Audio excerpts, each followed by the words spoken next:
I'm Lynda Norman. I'm a watercolor artist here in the Okanagan Valley in the beautiful province of British Columbia. I'd like to thank you for joining me today, where we're going to take a little look at vignettes, something we've touched on in the past, but I think deserves a little bit more attention as we discover the beautiful effects that watercolor can bring to a vignette, where your edges are soft and flowy and a little bit of definition in the center can bring you a beautiful landscape effect. Not a lot of people know even what a vignette is. Once you've seen them, you will remember, because they are a beautiful, beautiful way for watercolor to play on paper. I'm going to start, I think, just by getting my palette nice and wet with my trusty spray bottle. A lot of people have asked about this. It's a little, it's called a facial mister in a lot of places, but you can pick them up in craft stores and in art stores, online. This one is, I think, a 6 ounce. They come in taller ones as well, but they only have one setting, and that is full mist. They're great for keeping your palette moist, if that's what you like to do. Some artists don't, and that's okay. I just like to keep my pigments really ready to go. So that's the first thing I do when I sit down. The next thing I do is determine what kind of paper or what kind of surface I'm going to work on. And today I've got a couple of options, and I just thought I'd show you some of the things that I think about when I'm getting ready to sit down with a piece of watercolor paper. 140-pound watercolor paper is absolutely the minimum that I would work on. If I can get a 300-pound watercolor paper, it's very thick, it's almost like cardboard, it would be my preference, and I do often work on that. But today, for demonstration purposes, we'll stick to the 140-pound. And I always consider, if I'm going to have my work framed, what that size needs to be. So this, for example, is the beautiful Arches 300 GSM 140-pound watercolor paper. It's a cold press rough, beautiful, beautiful texture. Comes on a pad, or a pad, not a block.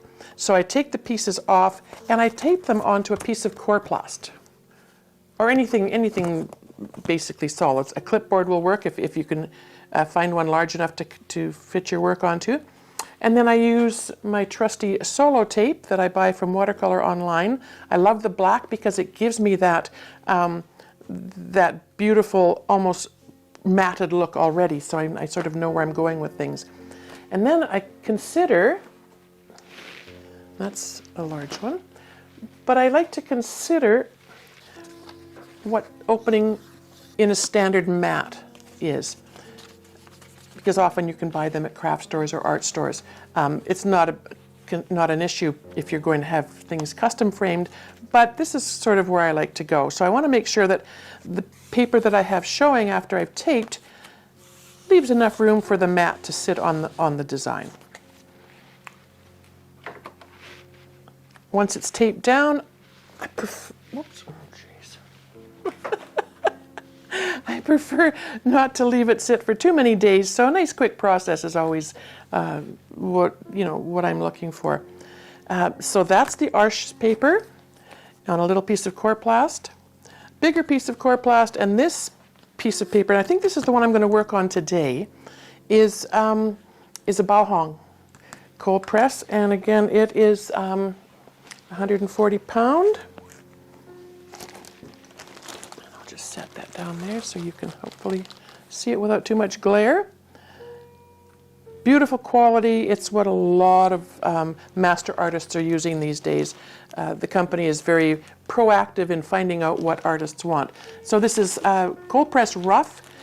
This is a full sheet, which is 30 by 22, I believe. And when I cut it in half, I get 11 by 15. And again, that is where I'm going to make sure that my next size mat that's available commercially is going to accommodate where I've taped off. So that's going to work really well. I like the coroplast, and if you can get something like that, because it's got fine lines sort of running through it where the plastic is corrugated. And that sort of gives me a nice guideline so I can keep my tape straight on the this vertical edges on this one, because I'm going to do it this way. So I'm just going to put the extra pieces on the sides just to keep the paper from buckling. And keeping in mind I don't want to tape too much of my paper. I want to make sure that I've got room left for the mat to happen when it's time. I just tape those little tabs on the side just to hold things, oops, a little bit straight.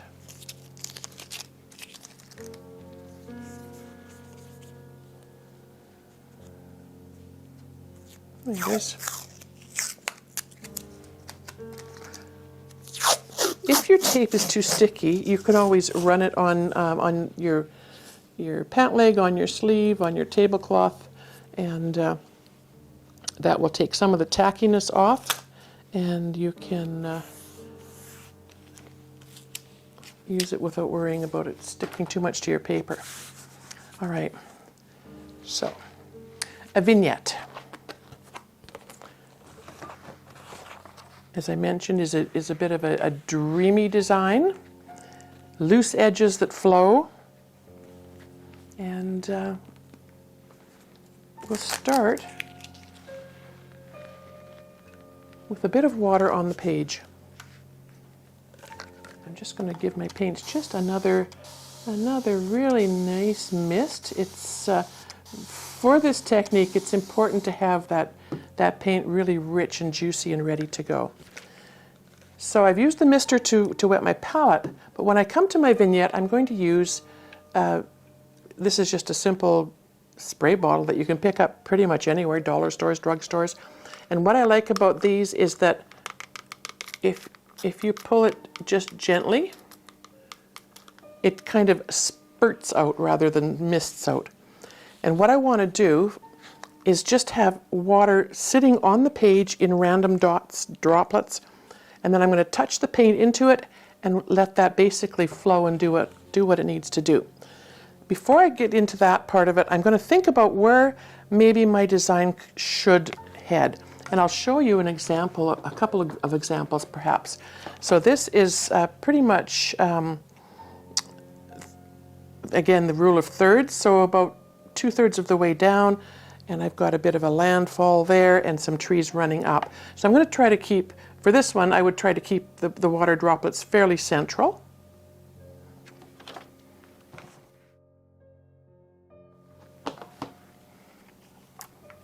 This one is again, about 2/3 of the way down with a bit of break in the middle for some water or meadow.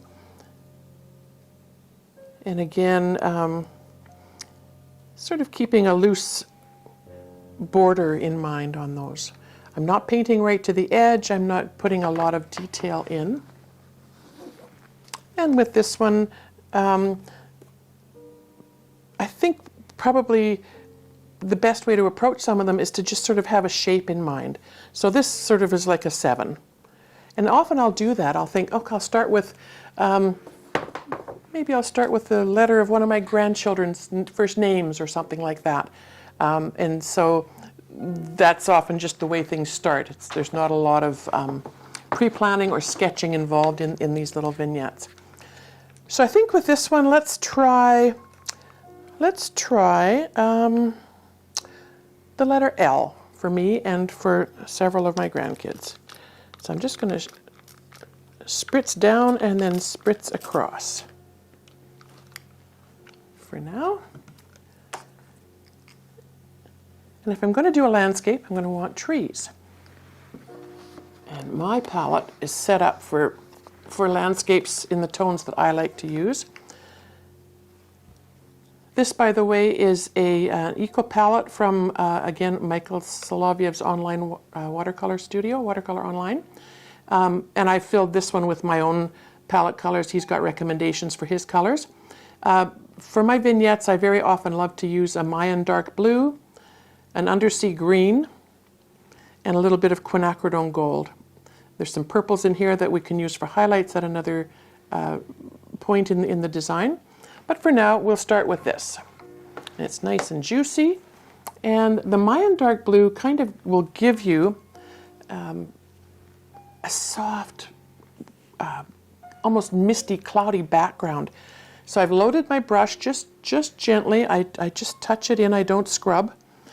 This is, again, by the way, one of my favorite Levinson brushes. Tracy Levinson, just out of Seattle, makes these by hand with the most beautiful upcycled products, and a brush that I wouldn't be without in my studio. So I've just sort of gone into my nice juicy wet palette in the Mayan dark blue color. And again, I'll mention that my paints are always Daniel Smith. They're my favorite. I can trust them. I know what to expect each time I open a tube and fill a palette, and I know the colors that I like to use, how they're going to work, how they're going to granulate, what they're going to do for me. So I love the consistency of them and the quality. So paint is loaded in my brush. Water droplets are sitting on my page. And I'm just going to touch. And you can see how the beautiful pigments work with the water that's already there. Okay. So a tree is already forming. I can see that in my imagination. And I work with shapes. I don't work in a lot of realism. Still lots and lots of paint on this brush. And I'll just edge out some branches. I like to make my trees a little wider at the bottom.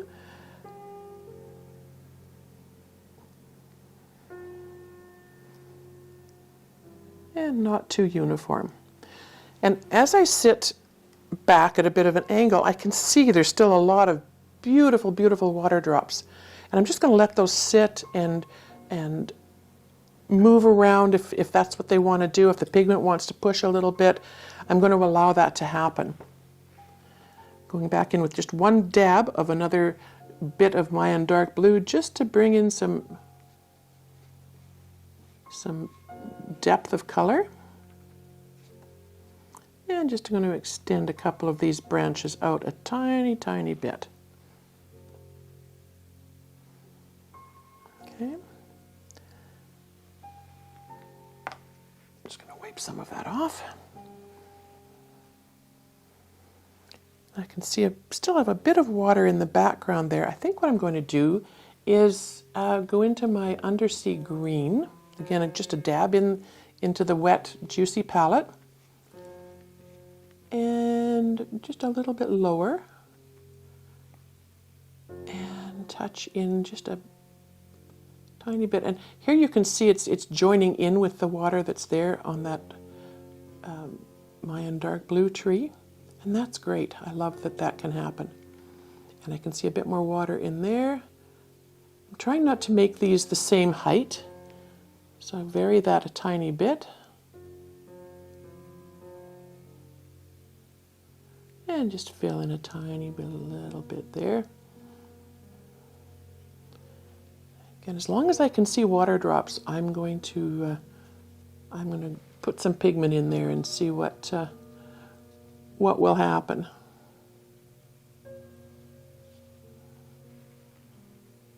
So there's a nice little green tree popping up in the background there.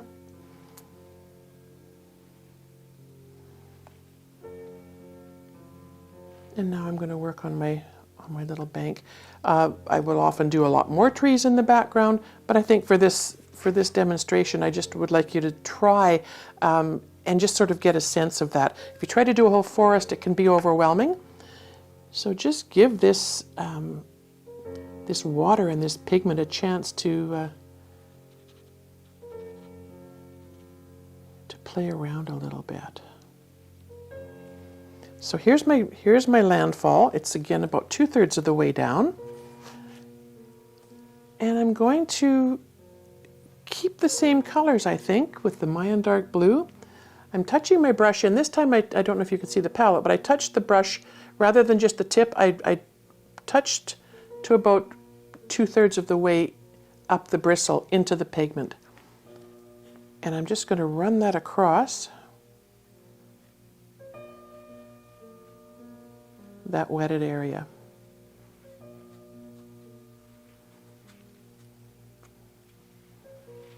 You can see where it's moving and doing some really beautiful things. And because I've got a bit of the undersea green in the background, I will take a nice thick bit off of my palette with my brush, and a little bit here and a little bit there.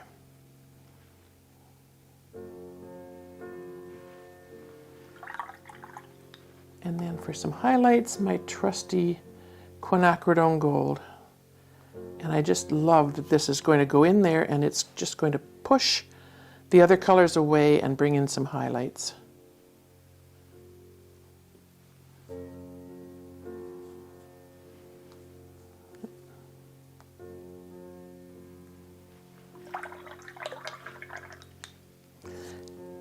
Now, if you wanted to, you could spray again on the bottom and allow more of that, the water droplets to happen. I like to just bring a really wet brush and sort of encourage some of these to come down a tiny bit. But let's do that. Let's take, I'm just going to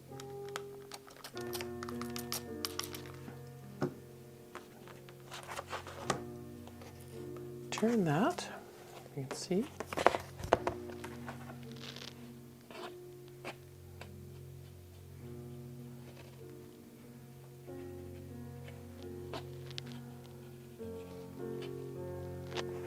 Let it run a bit.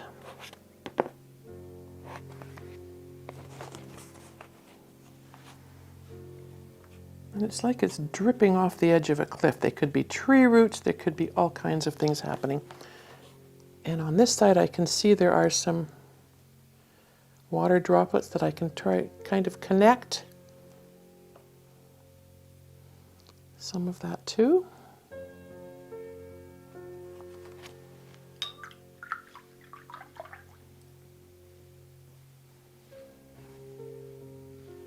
And I'm just going to go back with a little bit of the Mayan dark blue to bring in a bit of definition. Maybe we'll make this a bit of a rock embankment. With these, I just love to create as I go. Like I said, I don't have a lot of, other than the L shape to start with, I don't have a lot of thought of what's going to happen as we go along.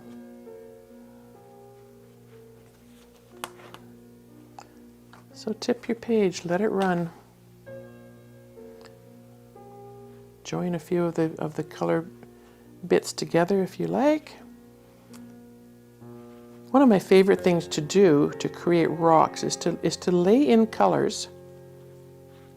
And again, sort of layer them over top while things are still wet so that they can react together.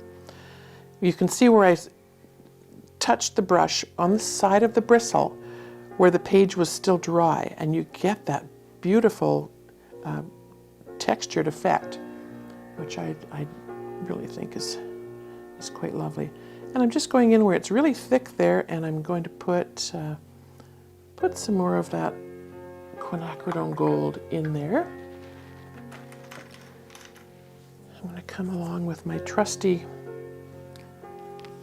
bread tab.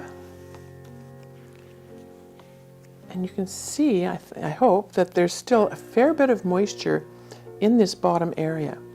And also, because I haven't tipped the page up really harshly and so that these can run, they're still kind of pooling and doing some soft diffusion in the background.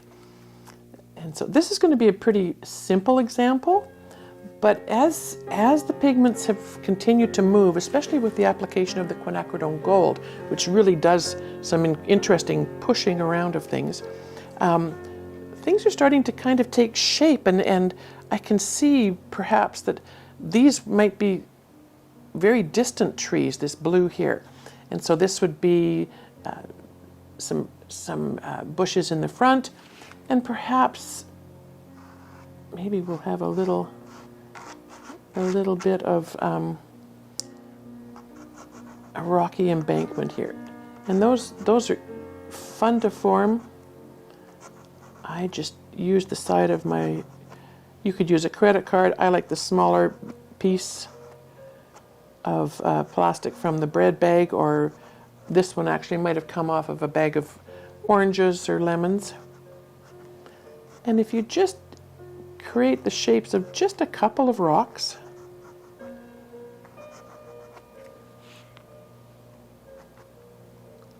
leave the rest to your imagination. Oh, I should not have left my brush. Do as I say, not as I do. Leave my brush in the water is not a good thing to do. So I just think I'm going to leave this. I love that that it kind of just falls away to nothing. There's some interesting things happening here, and because I've got this beautiful Levinson brush with the tip on it. This, by the way, is a goat synthetic blend, a medium. It's called a medium goat synthetic blend, and it's a 1.5 inch long bristle with a bamboo handle. Like, how amazing is that? That tip, I've used this brush daily for several years now, and that tip is still so beautiful and so precise that I can go in with, let's see, my paints are drying up a tiny bit. I can go in just touching my palette barely with that tip. And this is going to be wet on dry, which is wet paint on my brush and a dry paper. And bring those up a tiny bit.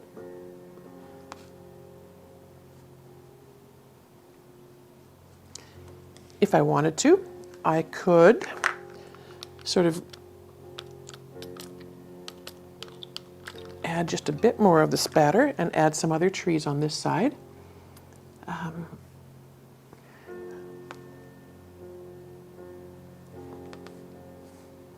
Give that one a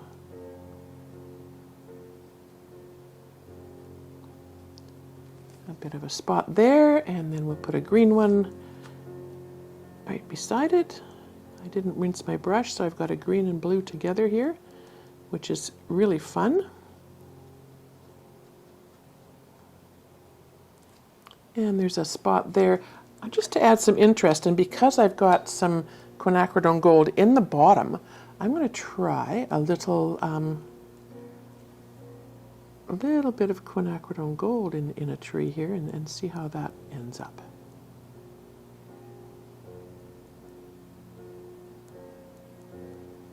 And just nudging those little branches out a little bit here and there.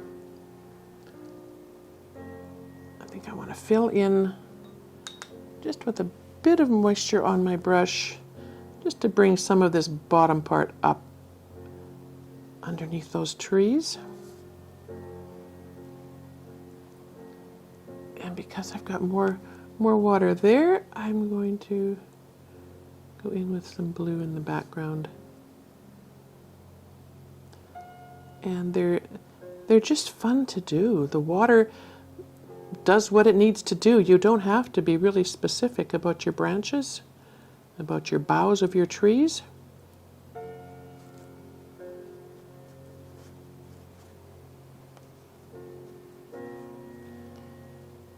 One of my fun things that I like to do is to even add a bit of purple. So we've got some moon glow, and we've got some quinacridone purple. Let's try the quinacridone purple and see how that looks. I think I've got a tiny bit of water there. It's a nice dark purple.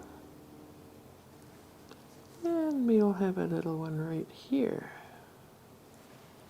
You can still see the water droplets on the page.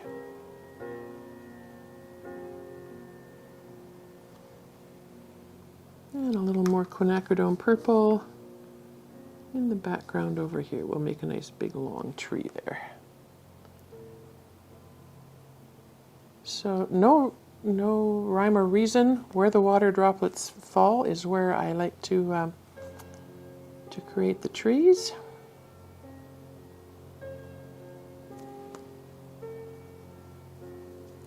This one has not as many water droplets, so I'm just going to wet my brush. Whoops, you can see the water is ready to drip off the tip of that brush, and I'm just going to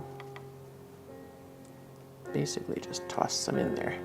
And now I can go back in with my quinacridone purple and hit some of those dots and droplets of water.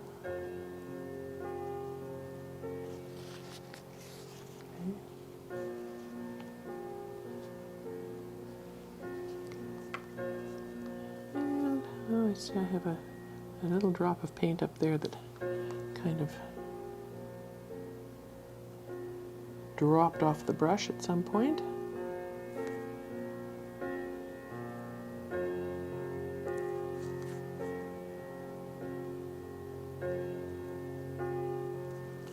Nudge those droplets out a tiny bit. You can mix some of the colors if you like. These are your trees, and you can do whatever you want. Oh, and then I dropped some water on there.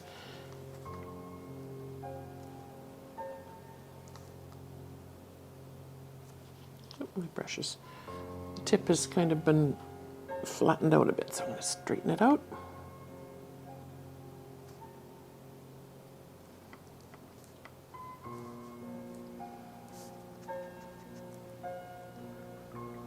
And with a little bit of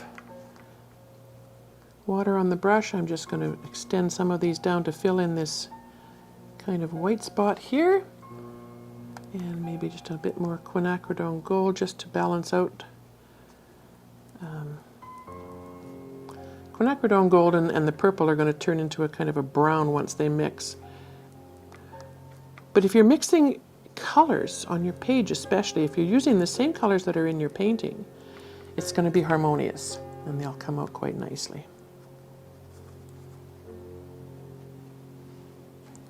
Okay, and I'm just going to add a little bit of gold there.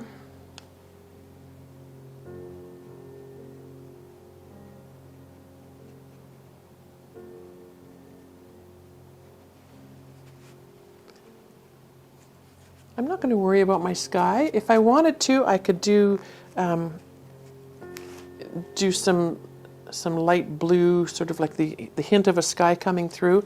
But I like that the background can just remain white, and we can leave that the way, just the way it is.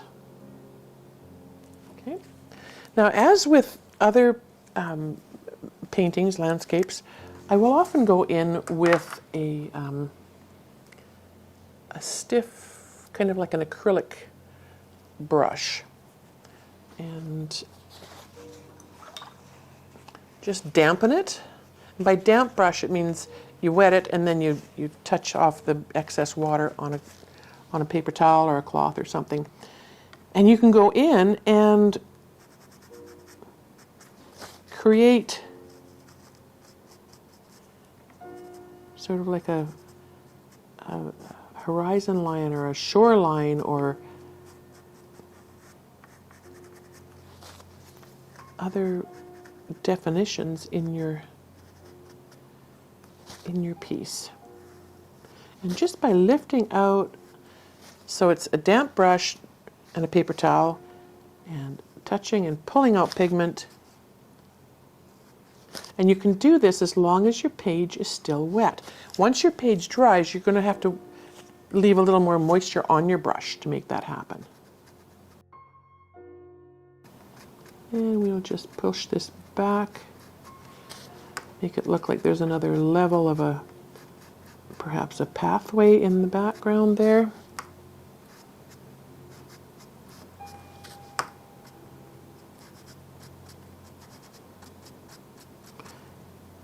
And on this side, it looks like there's a nice bank of bushes coming down, so we will just give them a bit of a shadow so that they look like they're anchored. So wipe and pull, wipe and pull. And as you pull this out, you give the sense of a shadow coming into your design. And the further you take this back, the further your pathway looks. So it doesn't take much, just a little definition. A little bit under this bush here.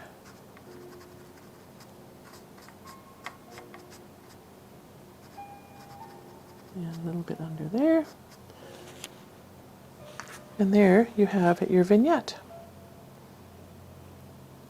As you can see, you can add as many colors as you like. I like to stick to the 3 or 4, always. And you can put as many trees as you want in, as long as you've got water droplets. Often it's effective as well. Once everything's dry, you can go in with a micron pen or a pit pen or anything that's archival and draw your trees and your branches and enhance the trunks a little bit more. Add a little bit of definition to your rocks if you like. But for all intents and purposes, I would call this little vignette done. I love the blending of the quinacridone gold with the blues and the greens and even the purples, how it makes that richer, orangey, almost a brown tone. And by allowing those colors to just sort of lay into each other and let the water do what it needs to do, shadows are created and you can see forms and shapes happening. And it just happens. It just happens if you allow it to happen. The worst thing about watercolor painting for most of us is that we tend to overwork it. And that's probably one of the things that happens most often. It's one of the things that this exercise can certainly help you with. And having said that, I can just see now where I just want to make one more little definition over here so that it looks a bit like the shoreline is finishing off there. All right. You can see where the dry brush marks left really interesting effects on the edge, where the water and the pigment was just allowed to fade out. But that's your vignette. I'd love to hear back from you if you try it. Let me know how you find this process and the idea of just letting things happen. Sky's the limit. You can create whatever shapes you want in there as you go along. Thanks for joining me today. If you like what you've seen, please subscribe to my channel or visit my website, bandrystudio.com. That's BANDRAOI studio.com.